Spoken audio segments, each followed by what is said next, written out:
Hi, welcome back. I'm the Queen of Kingsbury, and I'm going to review the next 7 chapters of Spare by Prince Harry. So, if you're interested in the first 7 chapters, I'll put a link in the description to my previous video. I just review from my perspective. I don't work for a magazine, I'm not a journalist. I work from the perspective of a person who is also suffered great loss as a child, and maybe that's it of any interest, possibly of some interest to some of the viewers, some people from that kind of perspective. Some of the points I have to say are pretty validating for Harry, and the way he feels. Sometimes, sometimes not. So if you're up for it, welcome. So I'll start with chapter 8. Might as well dive right in, right? So um, I was taking a few notes, and I thought it was interesting. Okay, so chapter 8. He's back at Ludgrove, his school, and he says the school was basically run by the matrons. Okay, so it's an all boys school, and most of the teachers, so far, all the teachers are male, and the head of school and all the other boys. So the matrons are the women there. And he says they were called Moms Away from Moms. And I find this strange. I think he found it strange too.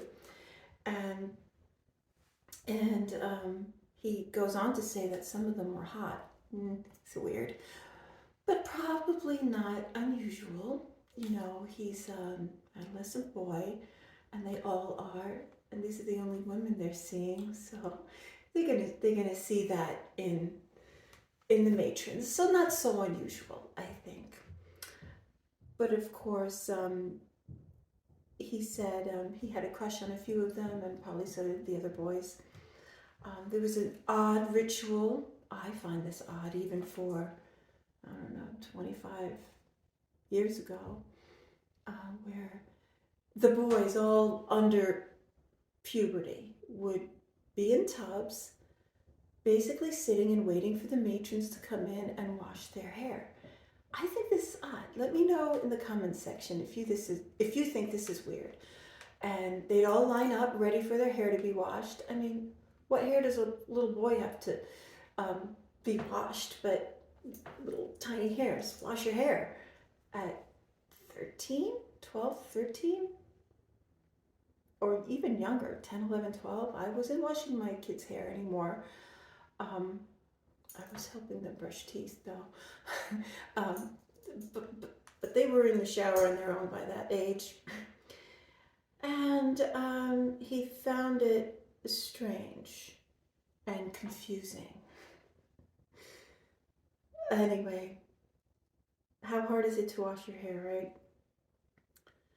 So then he goes on, and he said there was this one matron called Pat, who was definitely not sexual, and he didn't have a crush on, but he liked to make her laugh.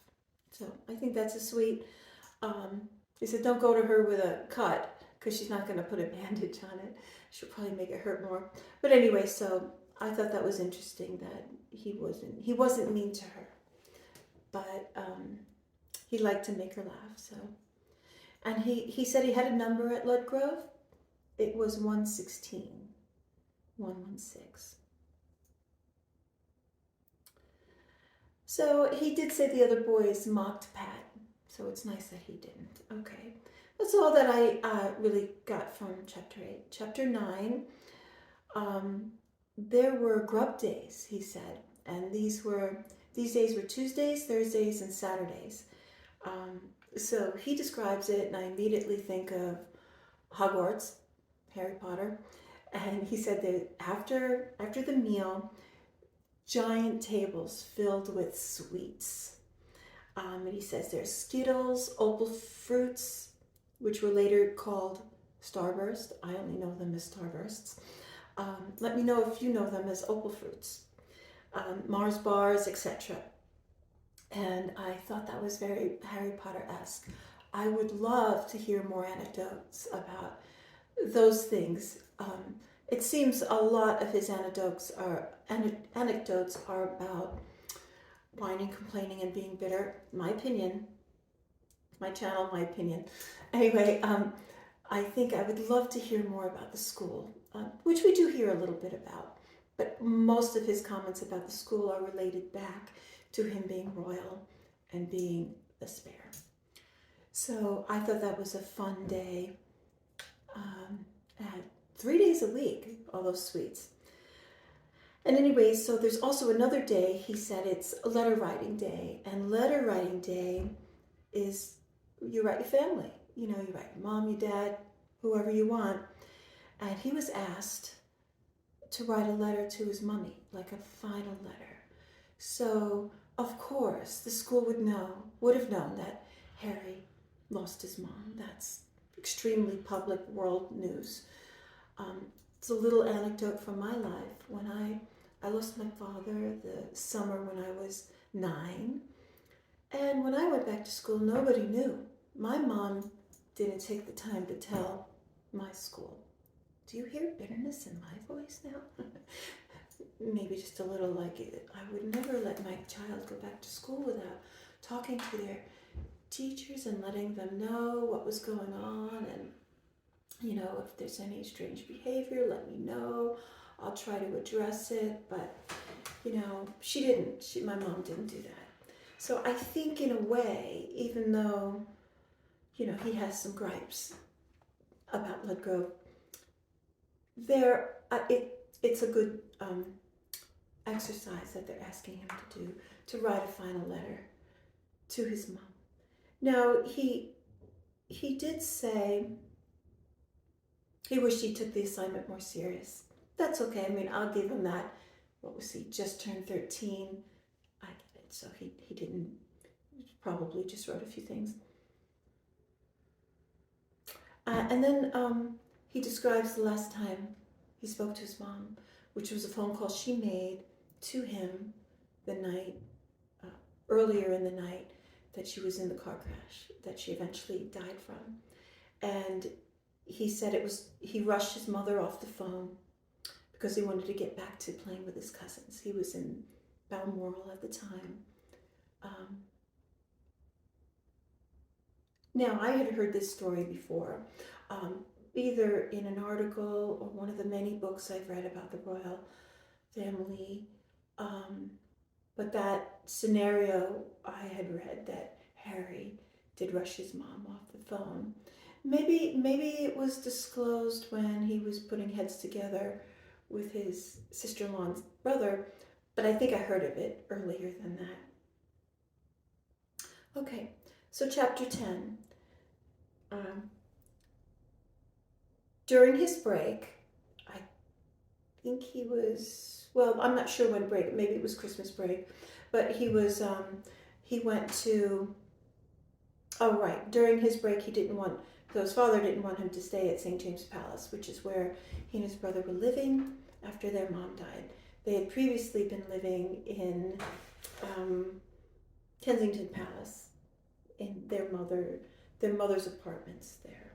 Now, an apartment in Kensington Palace isn't like your one-bedroom apartment anywhere else in the world. It's like a set of 30 rooms in a castle or in a palace, Kensington Palace. So it was like a 30-room home inside the palace. Okay, so and then he takes a trip to South Africa with his father. And he was surprised that his father had told him they were doing this, to meet President Mandela and the Spice Girls. I love it. I love that combination. It's great. Of course, Harry was still feeling sorry for himself, and I understand that, and I sympathize with that. He did enjoy himself. He did say that his father desperately needed some good PR. You know, after the Diana tragedy, a lot of people blamed Charles. You know, he was not looking good. His popularity was very low. And Harry said he was happy to spend time with his dad. He calls him Pa, so he's happy to spend time with Pa and to get away from Britain. He felt his father was quite checked out at the time and maybe wasn't prepared for a single parenting, although he tried. I had much the same experience. This is an anecdote also from my life. My mom definitely checked out. After my father died, I feel she lost accountability. The one person that was kind of keeping an eye on things with her, you know, I don't know, co-parenting, parenting together like most couples do. She just checked out. She was very much interested in her social life. Um, we were there, and she fed us. She put shelter over our head, and I don't know, maybe an occasional conversation, but I can't say that she was parenting. That's my personal opinion. Um, so Harry continues and describes how his father would, you know, make sure he was there to tuck him in at night, and he would rub his cheek as he fell asleep. It's a very sweet memory. I have to say, so far, besides the Camilla affair, his father isn't looking too bad. It's my opinion. I mean, anybody who knows the royal fandom, anybody in the royal fandom knows Charles, who he is, and I think you're lucky to get things like that. I think that shows an attempt. Rubbed his cheek till he fell asleep, and Harry said if he woke up, he would always see the door ajar, the door left open. I mean, I picture, what do you want from the Prince of Wales, who was raised in that environment, um, in kind of austere. There's not going to be a lot of affection. Certainly, I think even Charles wrote a book about his being raised, and he was highly critical of the Queen, of not being affectionate enough to him growing up. So what do you want? You can't always fake it, but you can try your best to break that chain and do a little better. And it almost seems like Charles was trying to do better. I get extreme sympathy for his dad. I really do. I am a fan of his. I am, although I never liked him and can't forgive him for what he did to Diana. But I don't know, I'm still a fan. So he goes on. So he had met Nelson Mandela, and he had met the Spice Girls, and he felt a connection with Ginger Spice because she was a redhead, and he mentions her being famously photographed in a Union Jack, which is the British flag, and that reminded him, I think, or he was alluding to being reminded of Diana's coffin draped in the Union Jack. Now, I don't ever remember seeing that. I remember coming out later that there was a debate behind the scenes. Should there be a British flag or the Royal Standard flag on her coffin? I didn't know at the time that there was this debate, but I think the public had only seen the Royal Standard that was put on. And here's an anecdote from something I had read about the person who was in charge of Diana's body in Paris after she died. I believe he came,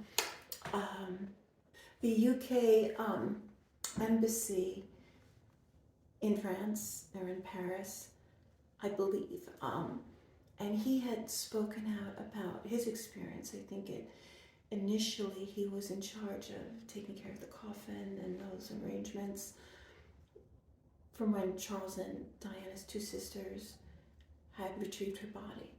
And he had come out and said he didn't know which flag to put on her coffin, her being a divorced member of the royal family. And he had the choice of the British Union Jack and the Royal Standard, the two flags he had. And he said, just put the Royal Standard on. And so he had made that difficult decision without asking. I don't know if he asked anybody, but anyway, he came to that conclusion. And that's how I think Diana came to have the Royal Standard on her coffin and not the British flag. So Harry didn't talk about that, but he had talked about seeing the British flag, and then later, British flag on her coffin, and then later during the procession, it was the Royal Standard. Um, so he talks about having the news junket there in South Africa with these Spice Girls and his father, Prince Charles, and he felt the journalists were screaming questions at him to trap him. Okay, so he would say something newsworthy. He Now it's probably true. I do remember seeing pictures of that um, exchange, but it reminded me of another exchange that happened when Charles and William and Harry were skiing. This is later on when the boys are a little older, and the press wouldn't leave them alone. So Charles had arranged for a little interview mountainside in exchange for their privacy for the rest of the royal, for the rest of their unofficial trip skiing, so they would have peace. And it was Charles with his boys flanking him, and they asked all kinds of questions. They asked some questions about Camilla, and they also asked William a question: will there be a royal wedding soon? He was seen um, skiing with a girl named Kate, his girlfriend, who later became his wife, and William said, no, definitely not. No, no, no. And they were mic'd, the three of them, and you could hear under his breath Charles say in his crooked mouth, I hate this guy. He always says the dumbest question, something like that. So look that up. And that would be that. Maybe if I find it, I'll put a link to it in the description box. Had me reminded me of that when Harry brought that up. So then he saw a Spice Girl concert with his pa, and when they left, he grabbed his father's hand and said he was just he was loving his dad at that moment and very much needing him. Then he goes on, whatever failings or shortcomings Charles had as a father, I feel from, okay, this is not what Harry said, this is me. I feel from Harry's words, at the least he tried. This is my comment. That's more than I can say for my experience, and for a lot of other people, you know, that chapter did not make his father look bad at all. Chapter 11 goes on, he describes the next day in South Africa in the lodge and how magical it was, beautiful. And there was a private historian there to talk to Harry and his father about kind of a lecture to describe the area and the Zulu War that took place there. There was a famous movie that a lot of Brits watch. I've never seen it. I think Michael Caine. I had heard another channel describe this movie with Michael Caine. It's a big hit around the holidays. Everybody watches it, about the Zulu War. So anyway, this historian really interested Harry, and he said for the first time he was interested in a lecturer, and he remembered the movie, and I guess the historian talks about Rocks Drift, where 100 British soldiers held off 1,000 1,000 warriors. Sounds impressive, but this lecture went on to talk about the outgrowth of colonialism, imperialism, and didn't hold back and said it was wrong. It's a very woke statement to say in front of Prince of Wales and his son. And he was condemning the British for doing something that wasn't necessary at the time. Harry says I should have been horrified. But I wonder if this started his woke agenda. I don't know. I don't think so. I think we all know who started that woke agenda in him. Stay tuned. Okay, so chapter 12. He had some kind teachers. He mentions Mr. Dawson, who was an organist, who was very gentle, and a Mr. Little, who was a drum teacher, who was in a wheelchair, and the whole class would help him. out of, I picture this is what he was trying to describe, help him out of the van in his wheelchair, set up the drums, and he had about 20 minutes of the class, and then they had to pack everything back in. I think that was a sweet story of the boys getting together, and instead of being little arses or asses, they were nice, privileged aristocrats going to the school. I don't know. And then he talks about another teacher, Mr. Hughes Games, a history teacher who was relentless and a bit eccentric. And this teacher was, he called him odd. He called Harry odd. And he asked him why. He was like, well, you're a British prince and you're not interested in British history. And how, that's your family. Aren't you interested? Everybody else is interested. Anyway, I don't think Harry, this went over well with Harry. And he talks about, he mentions Charles III. And I'm like, there was no Charles III. His father became Charles III. But I think he was talking about Charles Edward Stuart, the Bonnie Prince Charles, I think is what they called him. So I Googled that and looked it up, and this was Charles. So King Charles I was beheaded, we know that, because he had he was tried for crimes against his country, and he was beheaded, and that started the English Civil War. And then Oliver Cromwell, took over as head of state of some way, and then he appointed his son, and when his son took it over from him, he was incompetent, and he was kicked out, and then they reinstated the monarchy. I think I wrote down what that was called because that didn't come to me right away. But anyway, and that reinstatement of the monarchy was the Restoration, is what they called it. And the monarchy was reinstalled with Charles II. So, and he had no heir. That's why I didn't go on to Charles III. And he goes on. So anyway, I guess his teacher was trying to get interest in him because he knew his father's name was Charles, and maybe that was an interesting time. It was an interesting time. But I don't think Harry had said that drew him in at all.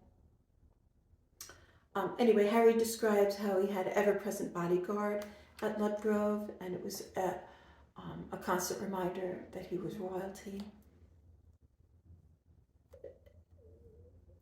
Impossible for anybody to forget that he was part of this royalty because this guard was always there.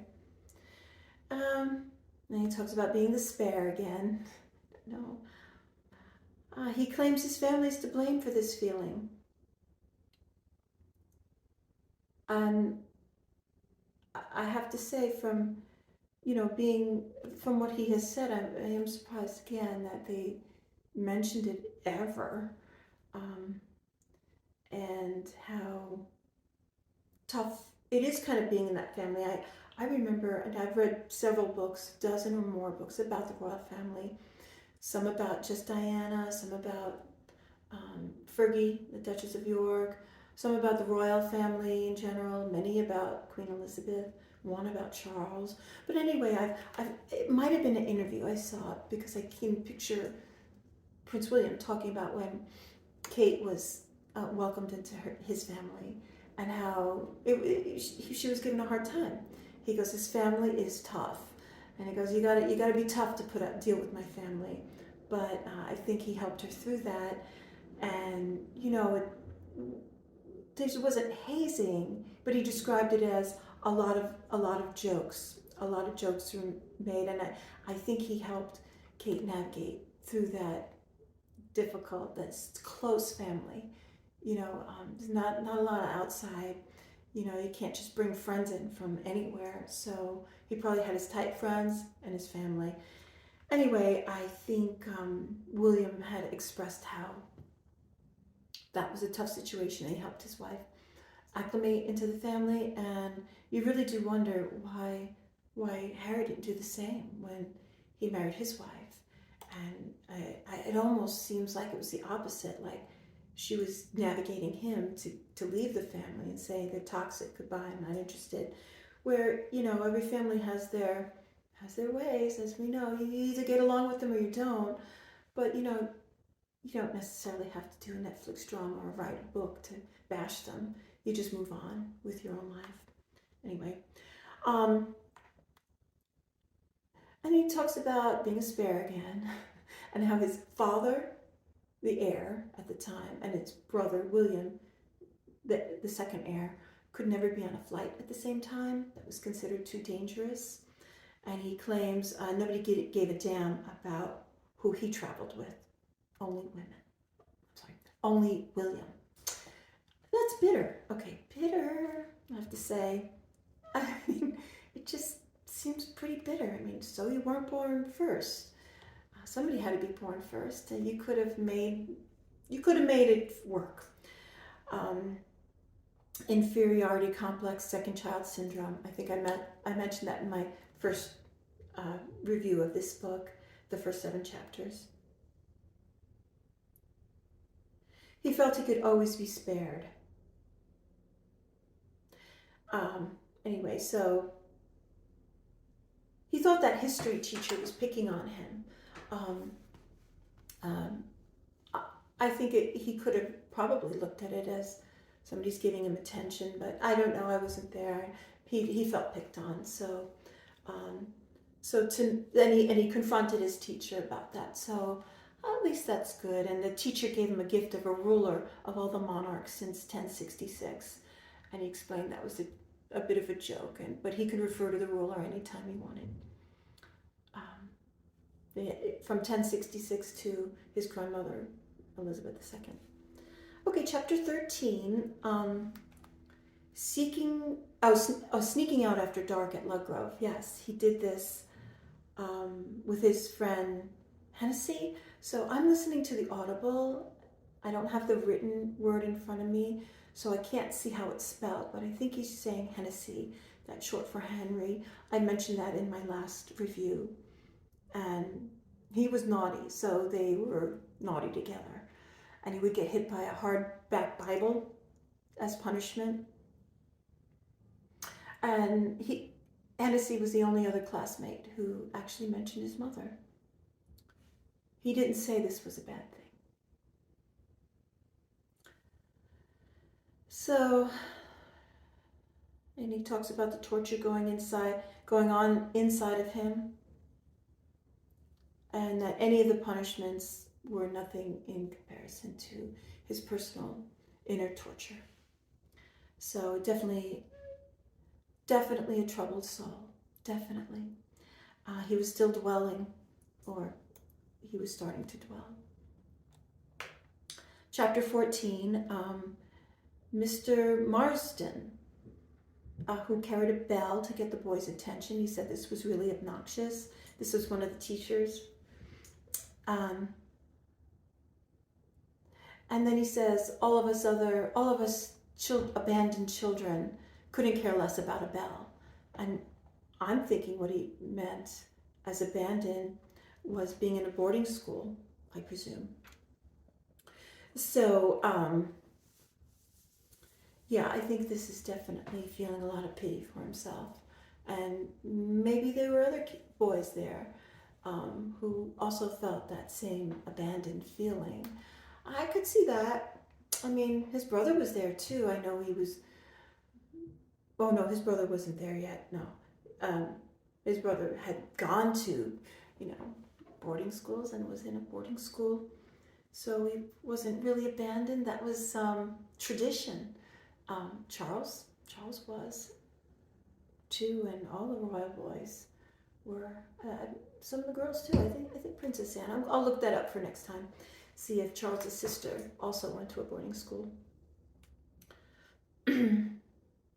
So then he explains there was a psychiatric hospital down the road from Ludgrove, and how there was an escaped asylum at one point who escaped and killed one of the boys from his school prior. I mean, in years gone by. I don't know. He didn't say how long ago that was, but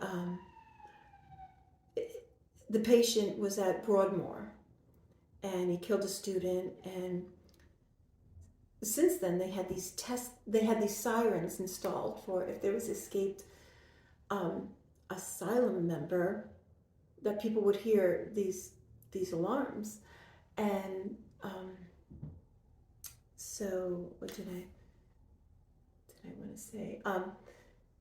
So he said these sirens were like his teacher, Mr. Marsden's bells on steroids. The kids would get very nervous when they heard these test sirens. Who's going to be killed? Doomsday, he mentioned. He told his father about this, and his father talked about a story about him visiting another asylum, and that in that asylum, when he visited as the Prince of Wales, there was a man there who thought he was the Prince of Wales, and he told Charles, "You're not the Prince of Wales. I'm the Prince of Wales." And I gather from this that it was, he was serious, and Charles told Harry, I said right back to him, "No, I'm the Prince of Wales."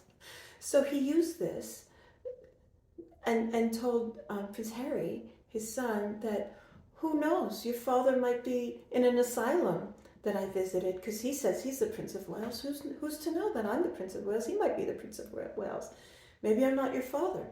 And of course, that was while his dad was philosophizing, and Harry said this didn't bode well with him because he had known about rumors that somebody else was his father, and we know that somebody else was suspected at some point to be James Hewitt. And Harry was like, that didn't sit well with him, that analogy that his father gave him. And he said, contrary to what some people say, his father never addressed James Hewitt to him, never assured him that, no, he was his father and that James Hewitt was not his father. So it was never spoken about. Of course, he blames the tabloids for that. So that was my review for chapters 8 through 14. I hope you enjoyed it. And if you have any questions and want to know my opinion on anything regarding Spare by Prince Harry, please post it. And if you liked my review, if you enjoyed it in any way, please like it and share on social media.